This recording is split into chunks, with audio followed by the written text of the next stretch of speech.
फरमाते हैं कि मैं ना मजदूर लेने गया, बगदाद के चौक में मजदूर बैठे होते थे। तो मेरी उन मजदूरों में से एक नौजवान बच्चे पे नजर पड़ी। बड़ा कमजोर सा वजूद था, लेकिन चेहरे पर इबादत का निशान था। माथा बताता था कि नमाज का बड़ा ख्याल रखता है। मैं उसके करीब गया।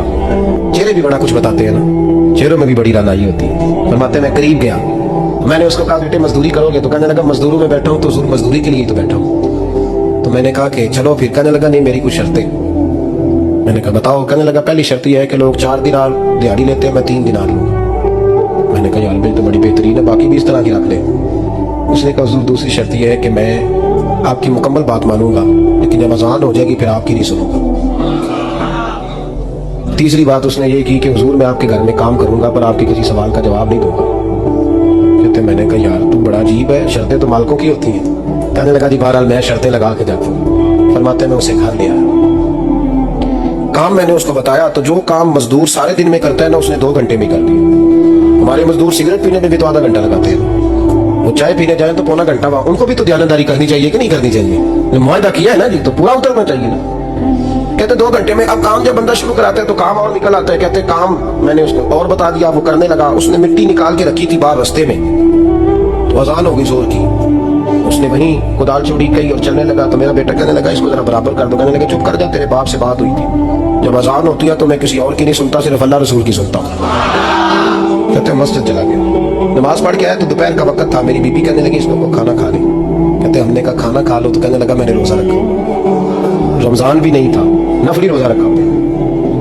फरमाते शाम हुई, मैंने 3 दिनार दिए। तो मैंने कहा तेरा नाम क्या है? कहने लगा मैंने आपसे कहा था मैं किसी सवाल का जवाब नहीं दूंगा। तो वो चला गया। अगले दिन मैं फिर लेने गया उसे, काम कुछ और निकल आए। तो लोगों ने बताया वो सिर्फ हफ्ते वाले दिन आता है। मैंने कहा क्यों? कहने लगे जी वो कहता है मेरा हफ्ते का खर्चा 3 दिनार है, जब 3 दिनार कमा लेता हूँ तो बाकी सारा टाइम अल्लाह रसूल की जिक्र में गुजार दिया करता हूँ। फरमाते हैं जी अगले हफ्ते मैं फिर लेने गया।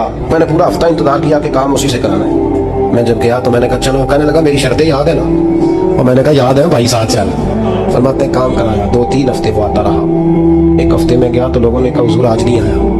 क्यों? कहने लगे बीमार हो गया। कहाँ घर है? कहने लगे बगदाद के कब्रिस्तान के पीछे जो कच्ची आबादी है उसमें रहता है। फरमाते मैं गया, दरवाजे पे दस्तक दी तो कहने लगा हुजूर आप हैं?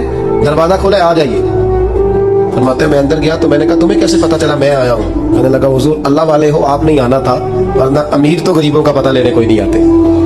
कहते मैं करीब गया तो कहने लगा मैं आपका इंतजार कर रहा था, तेज बुखार है, तप रहा। जेब से कुछ पैसे निकाले। कहने लगा ये पैसे रख। एक अंगूठी निकाली। कहने लगा हुजूर आज रात को मेरा इंतकाल हो जाएगा, इन पैसों का कफन खरीद के सुबह जनाजा पढ़ के मुझे दफन कर देना, और जब दफन करो तो ये अंगूठी लेके असर के बाद हारून रशीद के पास जाना।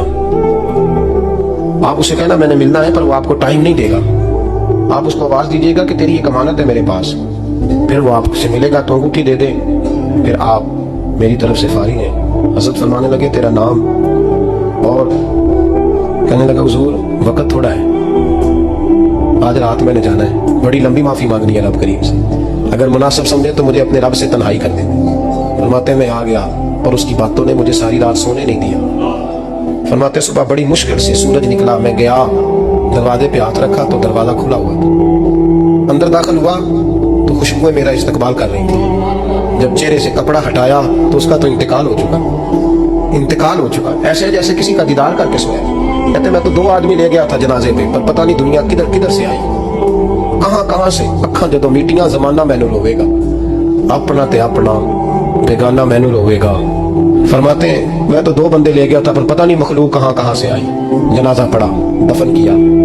हारून रशीद के पास में असर के बाद गया, मैंने बुलाना चाहा पर बादशाह था, मेरी तरफ देखा ही नहीं। मैंने उसको कहा तेरी एक अमानत मेरे पास है। फरमाते मुझे कोने पे ले गया, क्या बात है? कमरे में बुलाया, मैंने अंगूठी दी।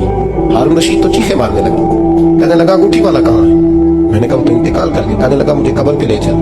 कहते मैं कब्र पे लाया तो वो लेट गया, तड़प के रोने लगा। मैंने कहा मेरा कलेजा फट जाएगा ना, उसने कुछ बताया ना तूने बताया, ये कौन था? हारून रशीद कहने लगा ये मेरा बेटा था। मैंने कहा तेरा बेटा और मजदूर? कहने लगा हुजूर ये हजरत दाऊद ताई के पास बैठा करता था, उनका मुरीद था, मुझे रोज कहता था अब्बा तूने बड़ी दुनिया इकट्ठी कर ली है, मरते वक्त तुझसे टांगे समेटी नहीं जाएंगी, इतना हिसाब नहीं तू दे सकेगा। मैं इसको समझा देता, इसकी अम्मा समझा देती। ये रोज हमें कहता छोड़ दो, आ जाओ अल्लाह रसूल की बारगाह में झुक जाए। हम सब एक दिन ये चला गया, कहने लगा फिर तुम्हारा रास्ता और है और मेरा रास्ता और है। ये सोने की अंगूठी गलती से इसके पास रह गई, गलती से हीरे की अंगूठी चली गई। कहने लगा देखो मेरे बेटे ने आज वो भी वापस कर दी है। फिर तड़प के कहने लगा हारून रशीद था तो ये मेरा बेटा, पर मेरा मुर्शद निकला, मेरा पीर निकला। भाई जिंदगी तो बड़ी थोड़ी है ना। बाबा साहब ने कहा था उठ फरीदा सुत्या, भाई दाढ़ी आ गई भूल, अग्गा नेड़े आ गए, पिछा रह गई दूर। उठ फरीदा सुत्या, खलकत वेखन जा, मते कोई मिल जाई बख्शिया ते तू ही बख्शिया जा। उठ फरीदा सुत्या, झाड़ू दे मसीत, तू सुते रब जागदा, तेरी डाढे नाल परीत। मेरा रब हमें भी अपनी बारगाह में कबूल फरमा।